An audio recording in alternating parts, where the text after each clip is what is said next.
Now, I want to add one thing about the Sanskrit language.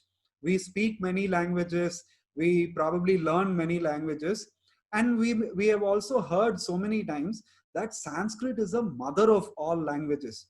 Now, really, is it so? Mother of all languages means, have all languages come from Sanskrit? What do you say? Actually, Sanskrit is the mother of all languages, directly or indirectly. Like, say, for instance, if you take English, many of the words in English come either from French or Latin or Old High Germanic.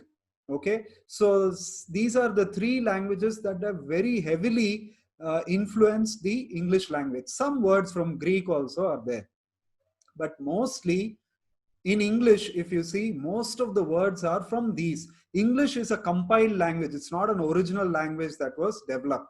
All right.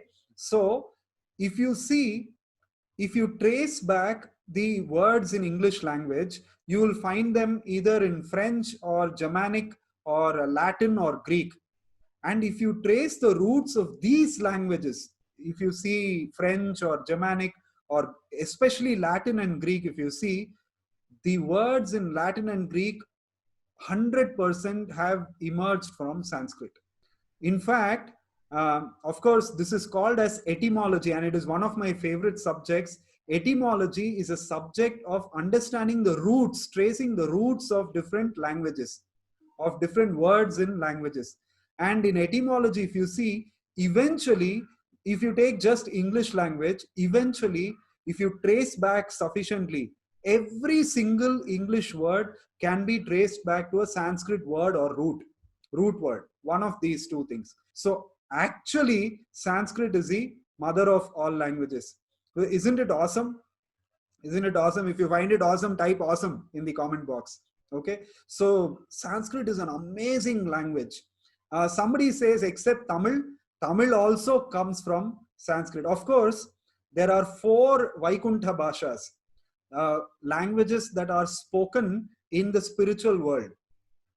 They are Sanskrit, then the second one is Tamil, the third one is Bengali, and the fourth one is Braj Bhasha.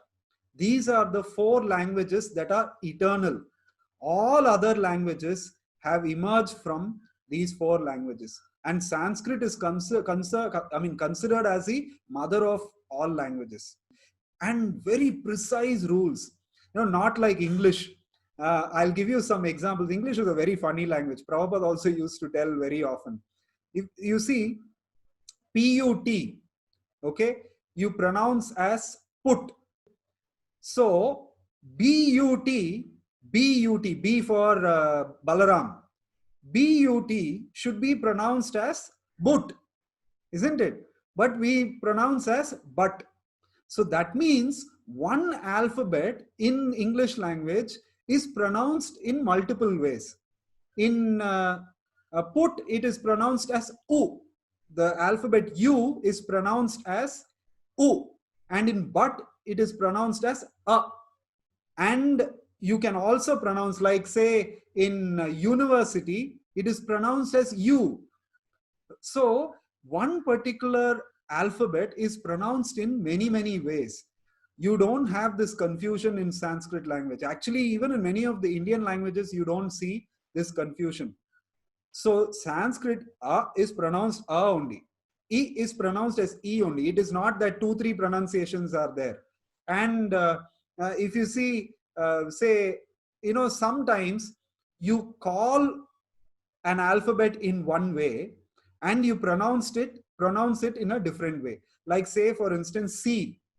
The alphabet C is called as C, but you pronounce it as K, you pronounce it as C. Sometimes, like cyan, in the word cyan, you pronounce it as C, but some like catch, it is pronounced as K.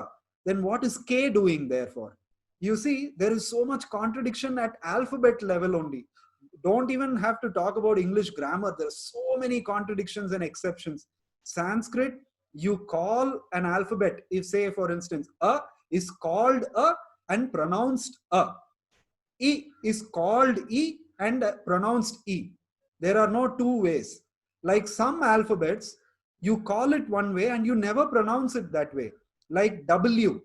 W, you call it W, but there are no words in the English language where you pronounce it as W. You don't say W woman, W where are you going, W what are you eating. You never say, you never pronounce W as W. You pronounce it as W, right? So English in one sense is a very funny language, but Sanskrit is very, very precise. You can learn preliminary Sanskrit grammar in say 3 years or 4 years, but if you really want to master the grammar of Sanskrit, it takes 14 years for somebody. Okay, great. So this is the wealth that we have, India has. Okay, so you can say long live Sanskrit. So I suggest that all of you, at least a little bit, you should learn Sanskrit. Basic Sanskrit you should know. Okay, how many of you like this information? Great, great. Okay, so you can use this information with your friends when they tell, oh, my language, this language, that language, and all that. You can tell them, boss, listen, Sanskrit is the mother of all language, and go study etymology if you want to. Or you can send them to me. You can say, there is one person called Adidev, he has studied this. You can go and ask him. Okay, anyway, great. I'm just kidding, huh? Don't send.